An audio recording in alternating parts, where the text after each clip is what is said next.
The current defending champions of Bulgaria will be our opponents in today's episode. We need to get past them to get into the Europa League proper. If we fail, we will still be in Europe, but it will be the Europa Conference League. In between episodes, we have kicked off our league campaign, and it started off pretty poorly. A 0-0 draw against Valmiera. Michal Zhirkov's missing a penalty at home. That's not a good start to the season. Hopefully, we can get back on track. But let's jump in to the Ludogorets games. We've not had a lot of success since we've signed Robbie Brady. He is on the bench today. We're going for the 4-2-4 formation for this one. We are not playing Meiseradze at the back. Instead, we're playing Vugels as the left back, who has taken the throw now, and he's going to be alongside Perkons, who spent last season on loan at Riga, and he's actually very, very good, and he's going to partner Frank Dow. It's Abdul Samed to Smirnov's on the left-hand side. Vugels has space. Yurkov's chests that down in the area. It is a wonderful save from Georgiev. 5 minutes on the clock. First chance goes our way, but unfortunately, the keeper does stop it. Almost quarter of an hour in, and we've got ourselves another chance. Smirnov's to Yanis Vugels on the left, 3 in the middle, plays it back to Maris Mikolov. Vugels gets it again. Mikolov now in the penalty area, trying to slowly make some space for ourselves. Smirnov is there, Yurkovs is there, he gets the rebound, and I think that one is going to count. It is 1-0 against Ludogorets at home in the Europa League qualifying round, the final qualifying round. This is a good start. They keep recommending me that I take off shoot on sight and work the ball into the box. So we're going to do that and see if it makes a difference, because we've got a lot of very good dribblers. So maybe that is a good thing. Smirnov's to Vugels, left-hand side, 23 minutes in, kicks it straight into Shibota. And now Manu, is he going to run forward? Plays it backwards. Shibota's going to just about pick that ball up. We're going to intercept this. Yes, we do. Abdul Samed is the man to do so. Yanis Vugels on the left-hand side. Maris Mikolov. He's got Abdul Samed in front. Perkons behind. Where are you going to go, buddy? Where are you going to go? He's going for a run. I don't like the fact that he's going for a little bit of a run. We've got one player in our half, and it's our goalkeeper. Perkons to Maris Mikolov, who really should not be further behind than our centre-back. Abdul Samed to Taihi. Going backwards, Abdul Samed finds Maris Mikolov now. Vugels has space. Smirnov's with this. The ball into the box might not be working. We've gone for an absolute screamer from Abdul Samed. It's just over the bar. Corner for Stefan Hagens. 10 minutes before half time. It's cleared. Smirnov's is going to just about get there, and Yanis Vugels will pick this ball up. So where are we going to go then? The big left back currently across to Perkons, who's actually smaller than Yanis Vugels, I think. Perkons is going to go forward. Invites Vugels to run forward. Maris Mikolov. Are we going to try and pass this around like we did earlier? Finds Stefan Hagens, takes a touch, gets past his man. Stefan Hagens surely has to score, and he manages to just curl it wide of the post. It remains 1-0 to the Skinnz Academy. We are all over Ludogorets, but we need to find ourselves a second and ideally a third goal. Maybe it's going to come from this. Vugels gets the ball back. He's going to go off towards that left-hand side. 3, 4, 5 maybe in the middle. If Vugels can get his cross away. Back to Mikolov. He's crossed it. It's found Stefan Hagens. It's found Abdul Samed. Both chances were blocked, I think, by the defence. It's going to be a corner. It wasn't a corner, it was a throw, and we didn't see any of it. It is half-time, 1-0 to the Academy. We have been all over Ludogorets. We should have scored 3 goals, apparently, according to XG. We need to score another one. No changes for the second half, however. I think Taihi might be the one who's having a lot of chances and not taking them. I think he's the reason why we've got such a high XG. We're now on a 3.2. We've had nearly 25 shots, and we've scored 1 goal. Abdul Samed to the boss. Is he going to whip the cross in or back to Abdul Samed? Tries to get some space. Abdul Samed is the man to collect it. Maris Mikolov outside the area. Kevin Bossard still outside the area. Are we going to cross this in? There's so many blue and yellow shirts in the penalty area. Mikolov and Bossard passing between the pair of them and not going anywhere.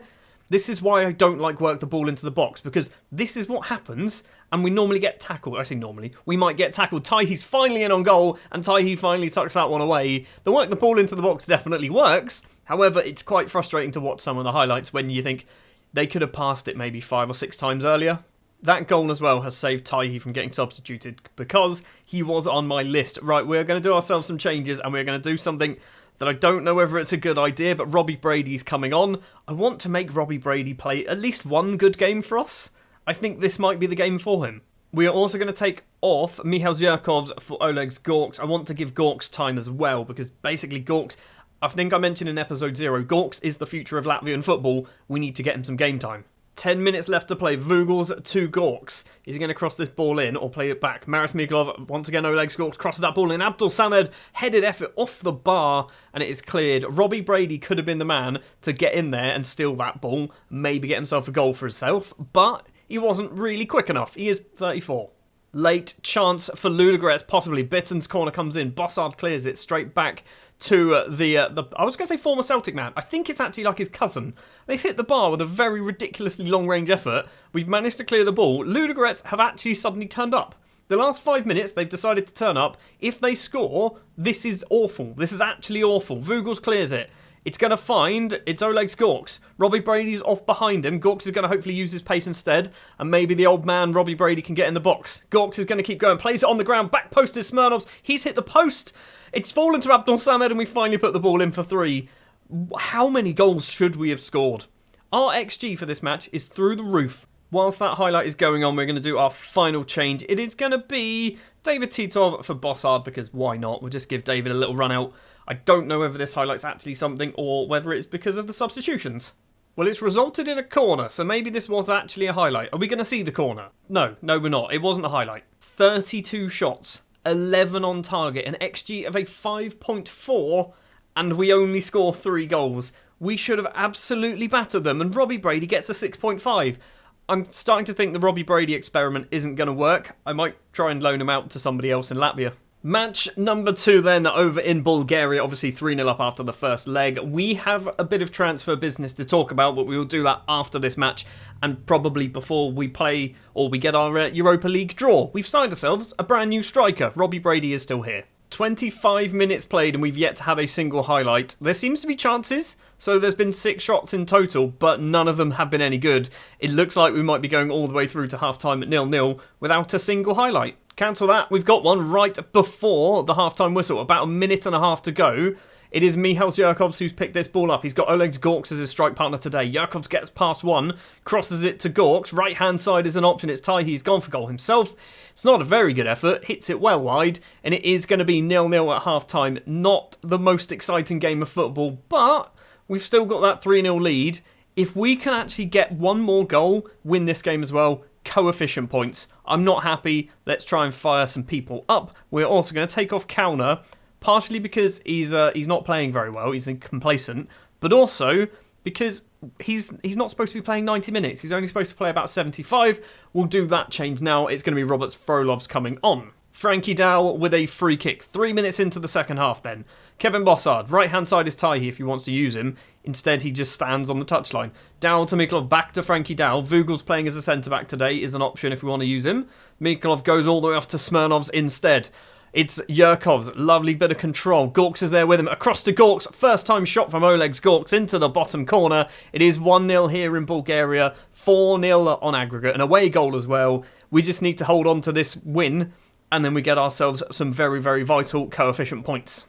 We are the only Latvian side left in Europe as well, so everything, once again, seems to fall on us. The only time when it didn't fall on us, luckily for us, Riga got through to the Europa Conference League group stages. We need to do ourselves some changes because both of our wingers are playing absolutely garbage. So we're going to do that. Nice 2 very easy changes there. Stefan Hagen and Kapustin's coming on. That is obviously all of our changes. And let's just not concede. 15 minutes left to play, and if we can get ourselves a second, that would be perfect. This is not what we want, though. Ludogorets not coming forward, going backwards, and we've stolen it. Stefan Hagen's on the right-hand side. Got 5 players in the middle. He's lost out to Yanev. And now, Ludogorets can come forward again with the ball. 15 minutes to just hold on. We're in for coefficient points at the moment. We should be going through to the Europa League normal, but I don't want to drop however many coefficient points you get for a victory and replace it with a draw. They are still coming forward with the ball. I'm not sure what's going to go on here. I think there's a goal, and I'm worried. It's there, isn't it? It's 1-1. Still a chance, possibly, for us to find a winner. Mysaradze to Maris Mikolov, crosses it in. Gorks is there unmarked, and he's put that in. Is that going to get flagged? Because I'm pretty sure Michal Yurkovs was behind the goalkeeper. No flags have gone up. Certainly no flags have gone up, but if you watch Michal Yurkovs, he just goes for a wander, and he's behind the goalkeeper by the time the shot comes in. In fact, he's almost on the goal line. It looks like it is going to stand, so it's going to be 5-1 on aggregate, 2-1 on the night. Again, let's just not concede. Why do I say that? Every time I say that, the next highlight, we normally concede. It is Ludogorets with the ball. In the middle is Genshev, runs forward, number 7, dinks it over the top. Biton loses out, he doesn't lose out to Robert Frolovs, Biton keeps hold of it. Now he's lost out to Frolovs. Counter-attack time. Gorks doesn't get on the head. We have literally 40 seconds of normal time plus any injury time. Genshev with Maris Mikolov in front of him. Plays it backwards. Still trying to find their way through are the Bulgarian champions. Hubanov to Biton. Back to Nedelshev. Back to Hubanov. It's another highlight with a goal, isn't it? It's another highlight with a goal. And again, because Ludogorets have the ball, it's going to be their goal. It's not a goal. Zomas dinks it over. It's going to be a corner. Is this a chance for them to bring up their goalkeeper, or do they not bother? I feel like they're not going to bother. It is Biton taking the corner towards Hosu at the front, and Hosu Sar does make it 2-2. Literally, every time I've said we don't need to concede, we go and concede straight away. Full time then in Bulgaria, and it is a 2-2 draw, and we deserved much more than that. Zomas gets a 7.4. Our wingers struggled so badly. Gorks is the hero in a way for us in the day. I mean, I'm happy how the tie went. I will then talk to you and anyone who gets a 6-3 or a 6-4 because it's not good enough. Right then, who is going to be in our Europa League group? If we take a look at the seeds, we are not first seeds. We are second seeds. How are we second seeds in this? Seriously? So, third seeds, we've got players, teams like Atletico Bilbao, Besiktas, Fiorentina, some very big sides there. Fourth seeds, Cluj, Malmo, Partizan, a team obviously that we've already beaten so far this season. So let's get the first and second rounds out. Who are we going to be with? We are with Club Brugge. Okay, fair enough. Club Brugge, I think that's a winnable game. Bilbao is tough. I feel like we've got a difficult group. We have ourselves a very difficult group. We can also have Malmo, Bervista, Thun, or Bohemians from the Czech Republic. And it is Malmo. That's a very difficult group. I guess good news is we haven't played any of these teams before, so we're going to be playing 3 brand new sides in probably the next 3 episodes. It's going to be a double header in the next one. Before we finish this one though, let's talk about transfers. He joins one episode and then he leaves in the next episode. Robbie Brady, the 34-year-old Irish winger, left back, central midfielder, whatever, own goal scorer, has left and he's gone to Fehervar, who I think are Hungarian. They are Hungarian. He's getting some money, or I say he's getting, they're paying a little bit of their money, although, are they? They might just be paying us money instead rather than his wages. But the more important signing for us is Stefan Ingi Paulsen, who is an 18-year-old Icelandic striker who mentally looks very, very good. Technically and physically, he's not great. He's actually only 5'4". He is a tiny person. He has been brought in on a free transfer. He was actually sat in the under-21s of the Iceland side, available on a free, so I went, you know what, he looks pretty good, we'll bring him in. So we have done so. He is yet to make his, obviously, Europa League debut. He has come off the bench once. He didn't really do a lot. So as we go into the Europa League group stages, we are sat on a 2.250 score, 20 round points for next season, which I don't think is going to move us down or up at the moment. But we now obviously have those 6 Europa League games to hopefully pick up some more points, but I think it is going to be tough. That's going to do it for this episode. Next episode, I'm not quite sure who it is going to be because it is going to be one of those Europa League group stage games. But thank you very much for watching. If you did enjoy, do please remember you can hit the like button, subscribe button if you're new to the channel. Stick your comments down in the comment section below. And hopefully we get some more coefficient points in the next 3 episodes.